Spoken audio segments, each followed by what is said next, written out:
So I just finished Final Fantasy VII Rebirth like 30 minutes ago, and I want to talk about the game. I really liked this game a lot. I do have some issues with it, but there are a lot of things that I love about this game. And with this video, I'm going to talk about that.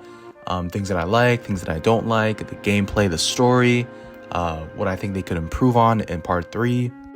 And also, unlike my Kingdom Hearts 2 review and my Final Fantasy Versus 13 video, I'm going in with no script, just purely my thoughts and what I think of the game. I'm going like fresh since I just finished the game. Yeah, and with that, I hope you guys enjoy this video. And think of this video as a kind of teaser to this big Final Fantasy VII remake project that I'm working on. But I really want to make this video and get my thoughts out as soon as possible, so it won't be a long video. But with that, I hope you guys enjoy this video. Let's talk about Final Fantasy VII Rebirth. One of my favorite parts about Rebirth is the ending portion of the game. I really liked the build-up to the final battle with Sephiroth versus Cloud and Aerith. I thought it was really good. I was having a lot of fun doing it. And also, another favorite part of mine was Zack versus Sephiroth Reborn. That was like my favorite part of the game. Just fighting Sephiroth, seeing Zack's limit form and his synergy abilities with Cloud was really cool. And I was having a ton of fun playing through that part of the game. And also with the party members too, having them versus Sephiroth Reborn as well. I found it so much fun. Like, I found this whole segment like so much fun. I did find with the party members, it was a little bit boring. I mean, not boring, but repetitive, since all we had to do was just press square and, you know, magic and whatnot. It took a long time, but I beat it and I felt pretty good about it. So all in all, I really liked the ending portion of this game. The bosses, the build-up, the music, like everything about it. And of course, exploring. Well, not really exploring, but seeing inside the sanctuary was really nice. I thought it was beautiful. Like, it looked amazing. Another section that I really liked in the game was the Nibelheim flashback, or the fall of Nibelheim. 5 years before the events of FF7, a group including Zack Fair, Cloud Strife, and Tifa Lockhart are sent to Nibelheim with Sephiroth to investigate a reactor. Sephiroth discovers he was created from Genova, an ancient alien, and believes he is the heir to the Cetra. Overcome by this revelation, he goes mad, destroys Nibelheim, killing many, including Tifa's father. Cloud and Tifa narrowly escape and Sephiroth disappears. Shinra covers up the incident, rebuilding a replica town for experiments. Cloud later realizes his memories of being a first-class soldier are false. He was a regular infantryman who unknowingly adopted Zack's memories after the traumatic event. In Rebirth, returning to Nibelheim is a true highlight. Exploring the town again brings a wave of nostalgia, but also a fresh sense of excitement. As you wander through the town, you'll hear townspeople chatting about Cloud's rise as a soldier, kids wondering what it's like to be a soldier, while adults reflect on how much Cloud has grown since his time in Nibelheim. Visiting Tifa's house and Cloud's childhood home adds even more depth to the experience, giving us a closer look at their past. It's fascinating to see how far they've come. Simply running around town, listening to the lively banter, makes Nibelheim feel vibrant and alive. The conversations about Cloud's heroic and his reputation really brings this part of the game to life, and it's a perfect mix of nostalgia and fresh insights, making this revisit to Nibelheim both memorable and meaningful.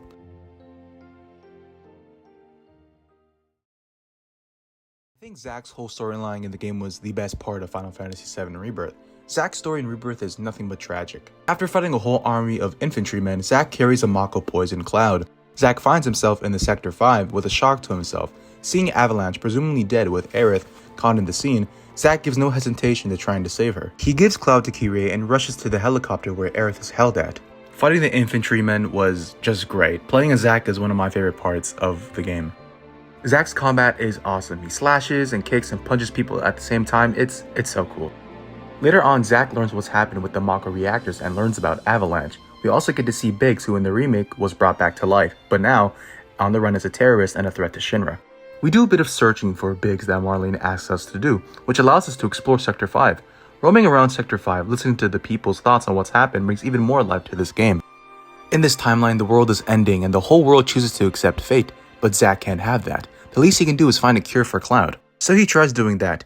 Even after learning that Aerith likes Cloud, he's still a bro and tries to help Cloud regardless. Zack then helps our Cloud in our timeline to stop Sephiroth. I think his storyline in the game was just great. It was honestly the best moments for me personally. I really like Zack as a character, and I thought they did this really well. And there is Zack, sitting hopelessly in the church, but not to him. Although us as players feel bad for Zack, it doesn't mean his journey is over. After all, just as worlds unite, so too do they part.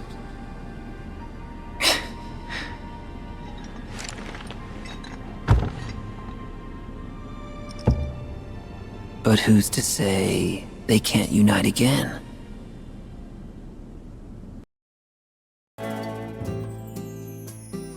the world of Final Fantasy VII is beautiful. Comparing this to the original is like night and day. In Rebirth, we get to visit the Grasslands, the Junon region, the Coral region, the Gongaga region, the Cosmo Canyon region, the Nibelheim region, and the Mediterranean Ocean.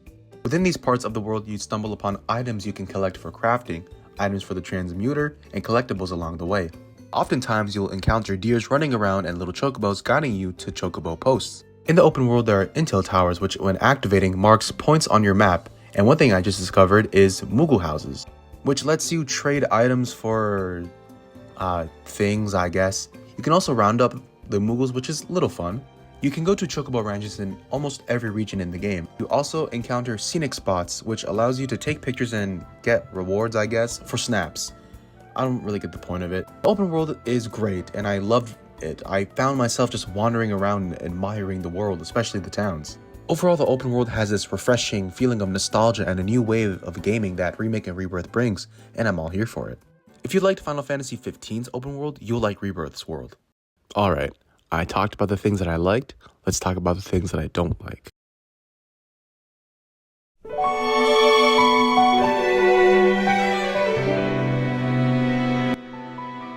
Aerith's death in the original game was magical, beautiful, tragic, and sad. Basically all the emotions. But in Rebirth, I really think Square Enix screwed it with this. I hated the fact that Cloud tried stopping Sephiroth from killing Aerith. I mean, I get why they're doing this since the game's whole theme is fighting fate, hence the Arbiters of Fate. But what really upset me was the fact that we didn't get to hear Cloud's dialogue. Yes, it's implied that he does say this given the cutscenes that we see, but come on, there was no reason for this. Changing this iconic death scene that changed so many people's lives really effed this over for me personally. To me, what made Aerith's death memorable was the simplicity of her death. For those who don't know, the founding father of Final Fantasy, Hironobu Sakaguchi, worked on FF7. During that time, his mother passed away, and with this, it was one of the inspirations for Sakaguchi to make Aerith a sweet and almost mother-like character. Sakaguchi was connected with Aerith. He saw his mother in Aerith, which is the reasons why Aerith is one of the most beloved video game characters of all time. That right there shows me that developers still care about their games, but with Rebirth, I mean, I'm sure they care, but it just didn't hit. So yeah, I didn't really like Aerith's death. I didn't think it was really well executed. It was really cool, but it didn't hit for me personally. I absolutely hated this part of the game. I don't hate Kate Sith as a character, but whoever designed this platforming system needs to get fired, honestly. Throwing boxes into that cup thing was so shit, and I hated it. I got confused on where I was supposed to go. The thing where you have to turn on the machine to go into those red and blue vents was just crap. It was terrible. Now, maybe I was just bad at this part of the game, but the amount of times I went on YouTube and got through these parts was just so stressful, and the amount of comments I saw too on people complaining was astonishing. The footage you're seeing is my gameplay of me trying to put the boxes into that cup thing. It was, oh gosh, it was bad. Yeah, I just didn't like it. I got confused a lot, and it just made this part of the game really boring, and I didn't like it. And this made me hate the game a lot for like about a week or two. I don't know why. And not to mention, the Temple of the Ancients just wasn't really well done for me as well. I didn't like the teleporting device thing. I didn't find the puzzles fun at all. I saw a lot of comments as well on people shitting on it, and it makes sense. It's really not a good temple at all. And that's pretty much all I don't really like from FF7 Rebirth. And yeah, I guess now we're gonna move on to my conclusion. So overall, I think Final Fantasy VII Rebirth is a really good game. I think it's one of the best video games that Square Enix have put out in recent years. There are some issues I have with the game, but it's not a lot to make me really not want to play the game ever again. I plan on replaying it very soon. I think it's safe to say that we won't be waiting that long for Final Fantasy VII Remake Part 3 to come out. Cody Christian is already recording voice lines for Cloud. If you guys don't know, he's the voice actor for Cloud. And it only took about 4 years for Rebirth to come out, and that wasn't very long, to be honest. What I would like to see in Part 3 is just them kind of reducing on the story changes. I didn't mind them bringing back Zack, and I didn't mind the alternate story he had, but I didn't like the fact how they brought back Biggs just to kill him off, and they build up this hype, this kind of hype type of thing where we think that Cloud is actually going to save Aerith. He's gonna, save her, rather than in the original where she dies. But no, it was just a big convoluted mess of a cutscene where she ultimately does die. Which I'm happy. I'm glad she dies. Okay, that sounds really bad. I'm glad she dies because she dies in the original. And I'm glad they didn't change that, because I think if they changed that, is this game even Final Fantasy VII? I would give this game a solid 8 out of 10. The original is a 10 out of 10. It's a masterpiece. I think Remake is a 9 out of 10. But I think Rebirth is an 8. Me personally, just what I think. Not to say the game is not amazing. It's great, but my problems with the game kind of get me a little hasty when it comes to thinking of this game as a product whole. But yeah, that's all I have to say about Final Fantasy VII Rebirth. I hope you guys enjoyed this video.